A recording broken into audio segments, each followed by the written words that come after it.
बढ़ते आगे। और एक स्पेस, एक सेक्टर जहां पर है लगा बड़ा झटका, और वो है गेमिंग कंपनियों वाला। कल डेल्टा के लिए बड़ा नोटिस, और उसके बाद कुछ और ऐसे बड़े डेवलपमेंट हुए हैं कि ऑनलाइन रियल मनी गेमिंग कंपनियों को तगड़ा झटका लगता हुआ दिखा है। अरमान हमारे साथ है पूरी डिटेल्स लेकर। जीएसटी डिपार्टमेंट का क्या एक्शन हुआ है, किन कंपनियों पर हुआ है, कितना बड़ा हुआ है, अरमान बताएं सारी डिटेल्स। बिल्कुल सर, जीएसटी डिपार्टमेंट की आप देखिए लगातार गेमिंग इंडस्ट्री पे पूरी नजर है। डेल्टा पर आता हुआ दिखा था। आज अगर आप देखें ऑनलाइन रियल मनी गेमिंग पर है, यहाँ पर उनकी नजर आती हुई दिखी है।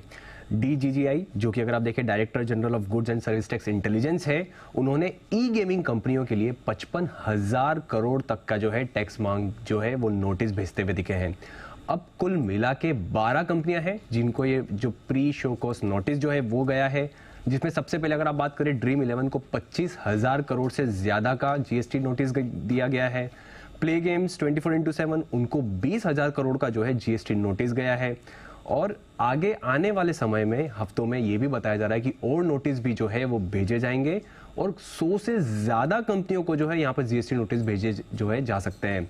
अब यहाँ पर अपडेट ये भी था कि जैसे ड्रीम 11 ने जो है बॉम्बे हाई कोर्ट में अपील की थी, यहाँ पर अगर आप देखें उसके बाद ऑनलाइन गेमिंग में रियल एस्टेट गेमिंग का अगर आप देखें, यहाँ पर ओवरऑल जो ऑनलाइन गेमिंग होती है जिसमें आपको ये अपडेट आता हुआ दिखा है, उसमें रियल मनी गेमिंग जो है उसका लगभग 77% का आसपास का हिस्सा है। अब अपडेट ये भी था कि सुप्रीम कोर्ट ने जो अब कर्नाटका हाई कोर्ट के फैसले पर जो है वो स्टे लगाया। अब वो फैसला क्या था और वो क्या मामला था, जो जीएसटी डिपार्टमेंट में पहले जो गेम्स क्राफ्ट है उनको 21,000 करोड़ का जो है जीएसटी बकाया का नोटिस भेजा था। अब जब ये नोटिस भेजा उसके बाद कर्नाटका हाई कोर्ट ने जीएसटी मांग नोटिस को जो है वो रद्द करते हुए दिखे थे। फिर वहां से सुप्रीम कोर्ट ने सितंबर महीने की अगर बात करें तो वहां पर उन्होंने कर्नाटका हाई कोर्ट के फैसलों पर उन्होंने स्टे लगाया था। और अब इसमें जो अगली सुनवाई होने वाली है वो अगर आप देखें 10 अक्टूबर में होने वाली है। तो पहले जो अगर आप बात करें डेल्टा कॉप पर आता हुआ दिखा था, अब जो ई गेमिंग कंपनियां हैं रियल मनी गेमिंग में, वहां पर बड़ा जो है अपडेट आता हुआ दिखा है, इसमें 55,000 करोड़ तक के जो है टैक्स नोटिस जा चुके हैं, और 12 कंपनियों को तो ऑलरेडी जा चुके हैं, और बताया जा रहा है कि हो सकता है 100 से ज्यादा कंपनियों के उन्हें चले जाएंगे नोटिस, और भी कंपनियों के पास नोटिस जाने वाले। बिल्कुल 55,000 करोड़ का एक ये हो रहा है, और 16,000 करोड़ का जो डेल्टा का वो अलग है, वो अलग है। जीएसटी डिपार्टमेंट तो वो सोचा कौन सी पिक्चर आई थी ना कुणाल जी, वो बताइए वो कौन सी मूवी आई थी, माला माल, कितने पैसे, वो था ना इतने पैसे ही पैसे होंगे ऐसा रहे, नसरुद्दीन शाह कोई तो थी माला माल थी। जीएसटी डिपार्टमेंट तो ऐसे सोचा होगा अगर इतने मिल गए तो कितने पैसे होंगे, पैसे ही पैसे, पैसे ही पैसे। 55,000 करोड़ 18,000 करोड़, मतलब नोटिस भी ऐसे कि मतलब जिसको मिले उसकी इज्जत बढ़ जाए कि भाई हम इतना टैक्स चुकाने के लायक बन गए हम, मतलब गजब वाली साइज देखो आप नोटिस की। इतनी तो नेटवर्क भी नहीं है इनकी। हाँ वो तो है ही नहीं, कल वो डेल्टा में बता रहे थे कि मतलब मार्केट कैप के कितना गुना, प्रॉफिट का 15 गुना, है ना, मतलब आय का 4-5 गुना, वो भी 10-12 साल की, एक साल की नहीं है, 10-12 साल की, वैसे ही हाल है। तो ये जरा चोपड़ा साहब से एक विशेष टिप्पणी ली जाए। चोपड़ा साहब ये जो भारी भरकम नोटिस आ रहे हैं, होगा क्या इनका अल्टीमेटली नोटिस का और कंपनियों का?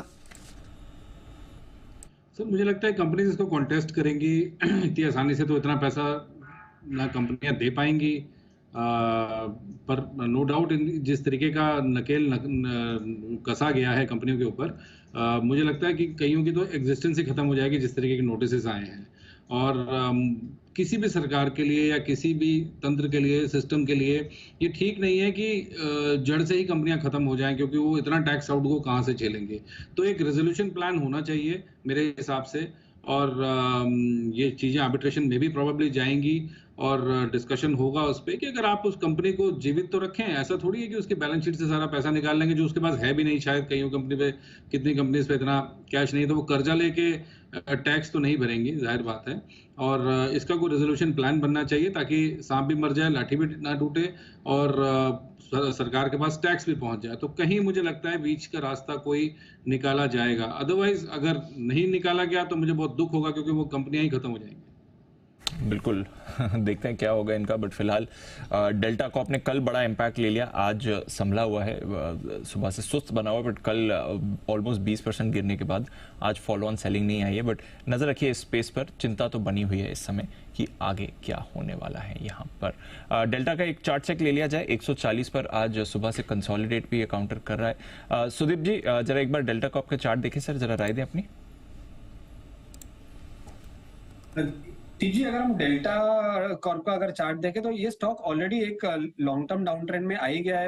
इनफैक्ट अगर हम देखें तो 7 जुलाई 2023 को एक 250 के लेवल से अचानक से 180 तक स्टॉक में फॉल आया था और फिर उसके बाद पूरा जुलाई, अगस्त, सितंबर महीना ये 180 से लेके 195, 197 के बीच में कंसोलिडेट कर रहा था और इसके बाद और एक फ्रेश ब्रेकडाउन अभी है। तो मुझे लग रहा है ये स्टॉक में बॉटम फिशिंग भी नहीं करना चाहिए और इसको छोड़ देना चाहिए।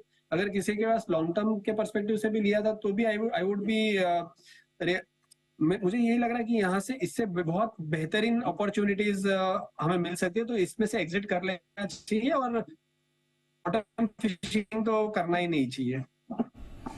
बॉटम फिशिंग मत करिए, वो ध्यान रखिएगा, कभी भी पासा पलट सकता है। हालांकि कल की गिरावट के बाद आज ये वायदा कारोबार के बैन से बाहर निकला हुआ है, इस पर रखिए नजर। एक्शन में डेल्टा कॉर्प आज भी